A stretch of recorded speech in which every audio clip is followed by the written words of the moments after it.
Michael Malice said, Trump being put on trial and forced to sit there isn't the 4D chess win for him. Some people think it is. Keep in mind, the average person was happy to engage in social distancing, then promptly forgot it ever happened when the next wave hit.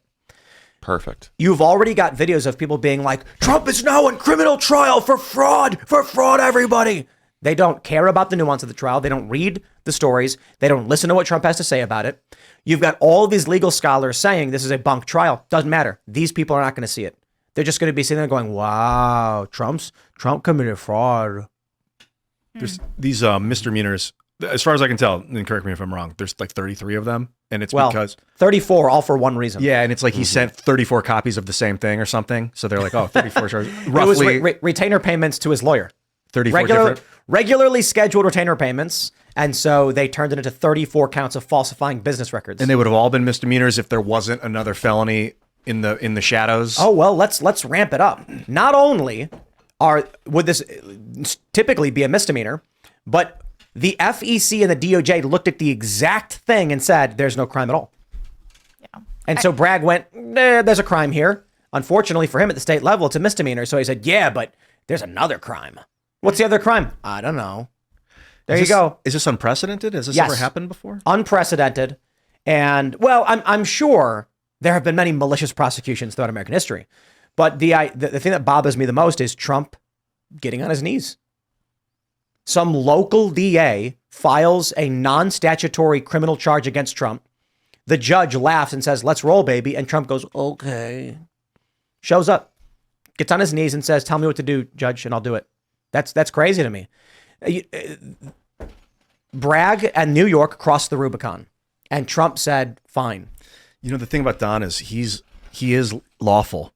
He respects law, and he's willing to play ball with the law. And like, if you're playing against a dirty legal system, that's a tough thing to do, is to be the law. I agree, but this is not law. He's trying But like, what would he do? Like, wage a civil war on them? You know, like basically they're already saying Trump is a dictator. No, he's taking over. He's appearing in court because he's obeying the law. He's not obeying the law. There's no law. This is not on the books. What they're doing to Trump does not exist in statutory law. They've made it up. They declared a civil war on Trump, and Trump said, I'll do whatever you say. But what do you think he should do? He should be...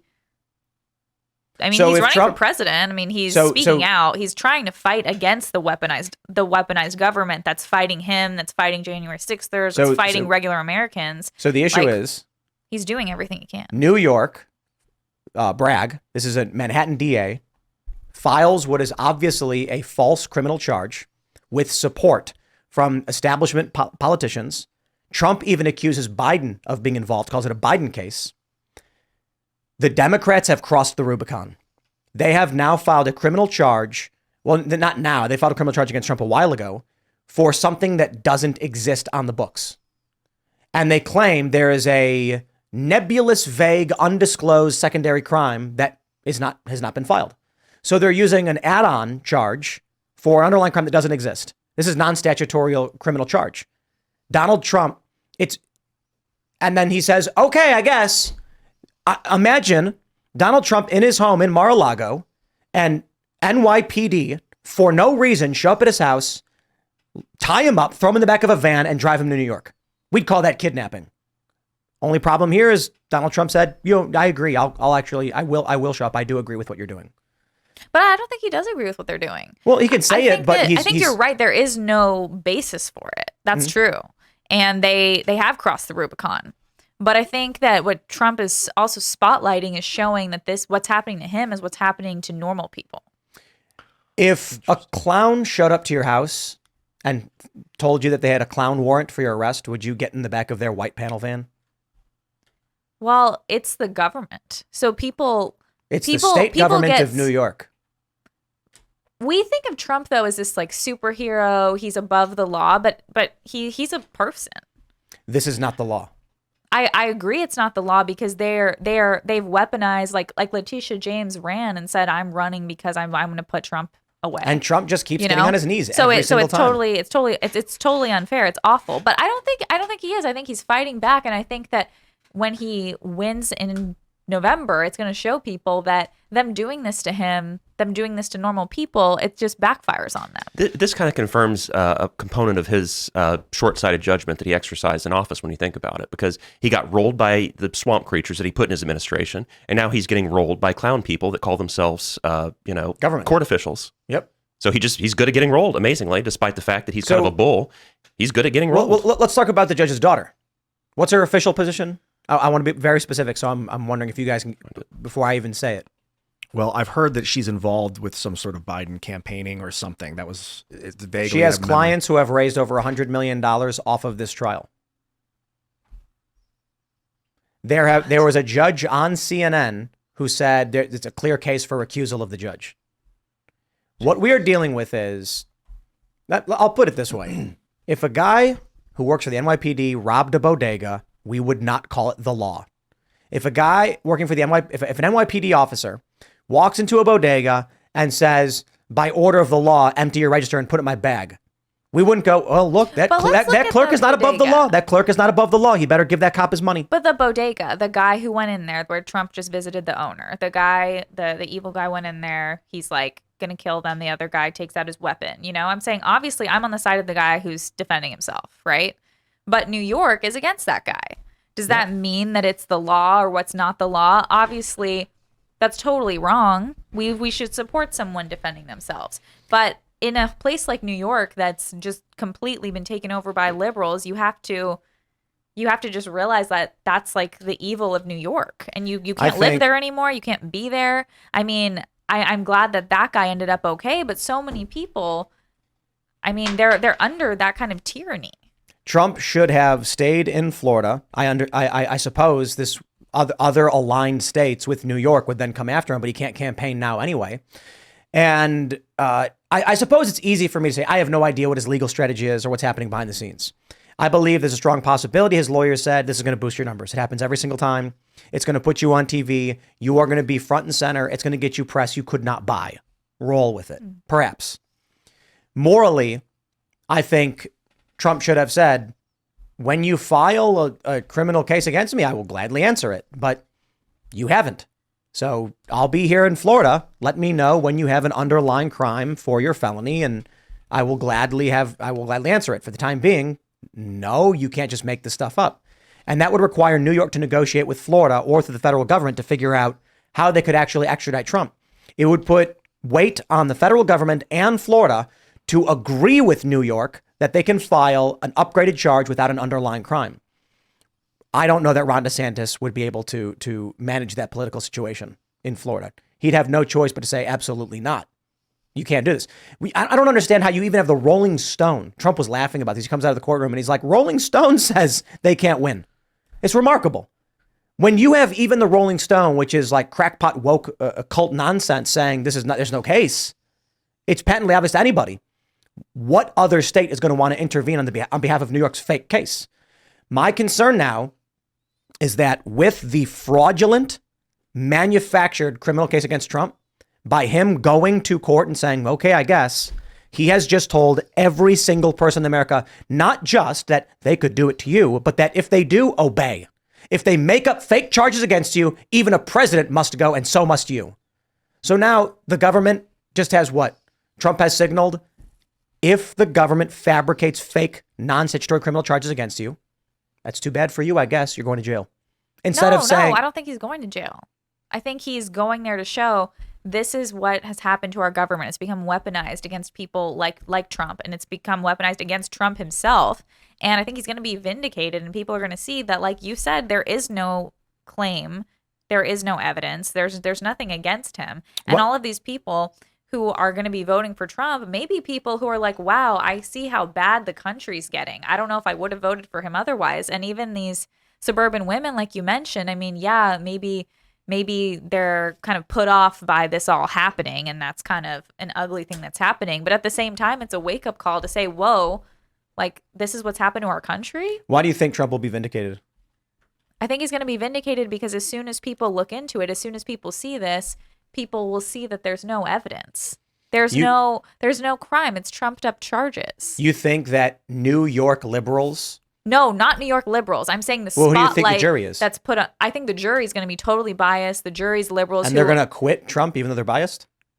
No, I think that that those people are probably going to be going into this. I mean, jurors are still getting removed. They're totally biased. So Trump's going to get convicted.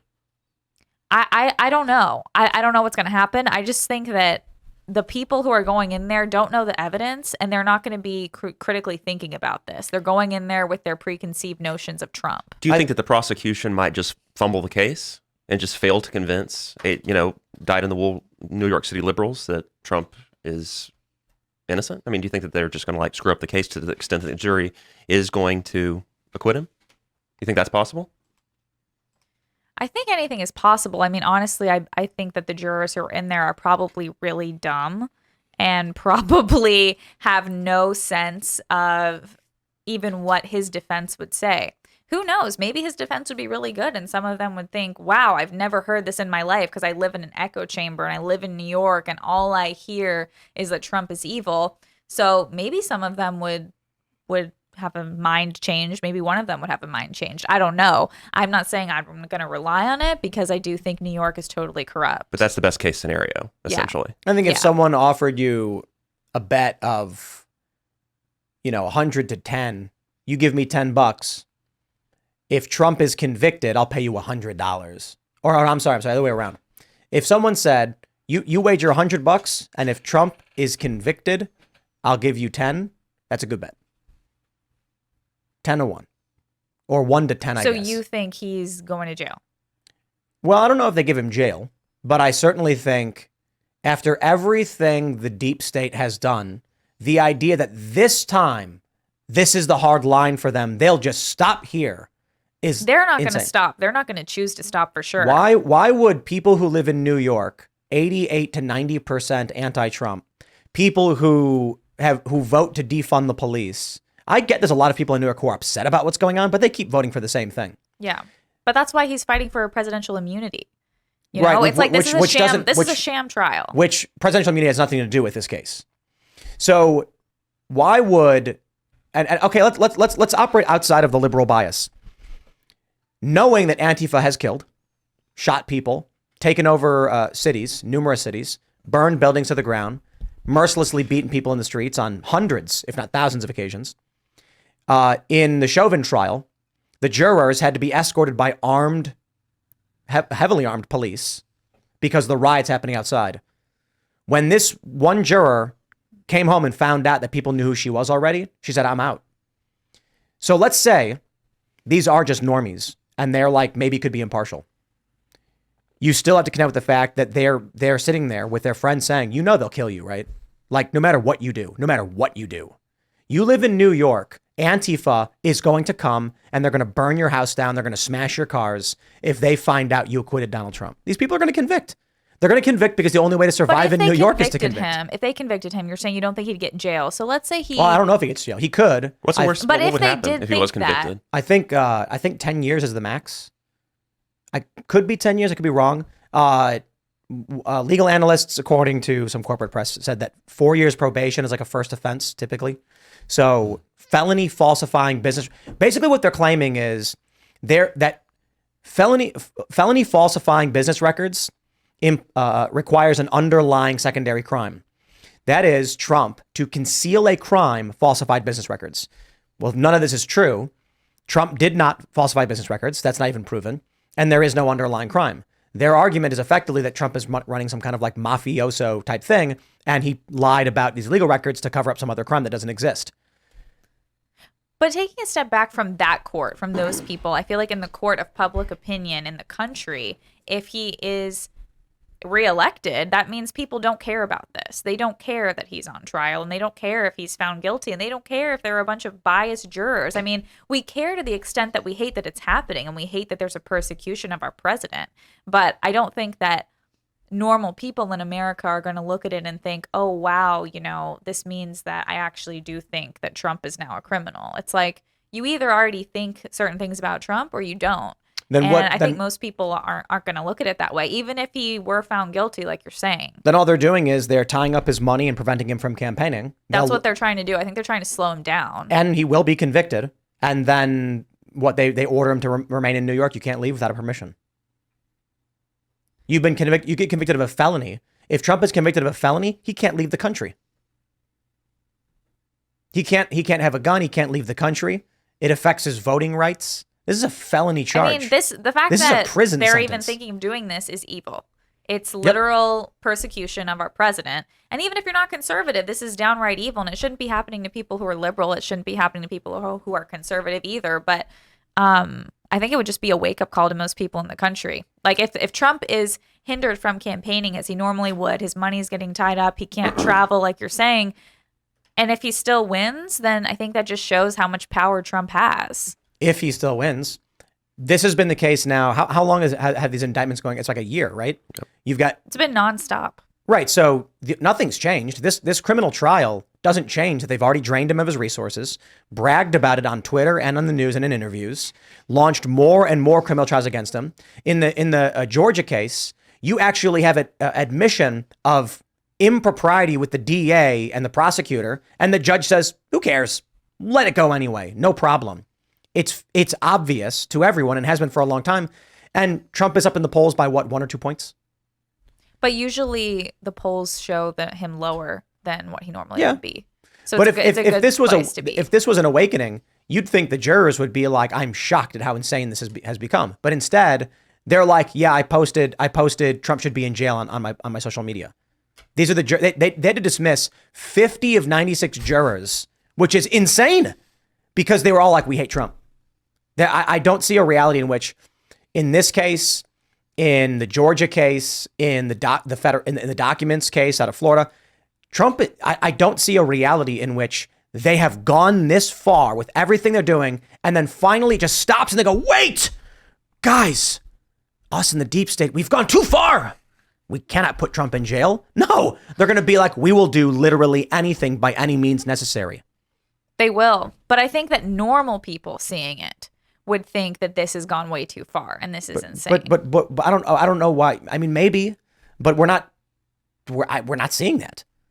What we're seeing is, I suppose we can say, let's wait a week because even Rolling Stone said this is likely not going to fly. But you've got prominent liberals cheering for this. I guarantee you go to the Krasenstein's social media and they're celebrating this, saying Trump should be. Oh yeah, they all have Trump derangement syndrome. But so none of these people are waking up. None they're of these not waking up. We don't need prominent liberals with large X followings to wake up, because that convincing those people to wake up is basically impossible. But I think as far as normal people who see that this is a persecution of Trump. I mean, it's very clear that the left has just spent years being obsessed with taking down Trump. And no matter what they do, it's not really working. I don't know that this matters. Like that that's why I brought up Michael Malice's post, that it's not the 4D chess win people think it is. All that matters for most people is immigration and economics. Can they afford rent? Can they afford their bills? They don't really care if Trump is or isn't a criminal. The far left are going to say Trump's a criminal. The right is going to say Trump is not. Democrats are going to say he is. Republicans are going to say he's not. And what matters is, when it comes to the issue of economics and immigration, the two biggest issues, Trump is nowhere to be seen. Why? He can't campaign. So I think it's a strong possibility he gets convicted. They say, "Trump, you've got a fraud case. You're confirmed liable for fraud. This is not a man who should get a slap on the wrist." And we'll see how far they want to go. But they could go as far as, "We're nice people. We'll be reasonable because we believe in justice. So Trump, 1 year probation. And you can't leave the state without permission from a judge. We'll see you at Trump Tower." And that's it. He does no more campaigning.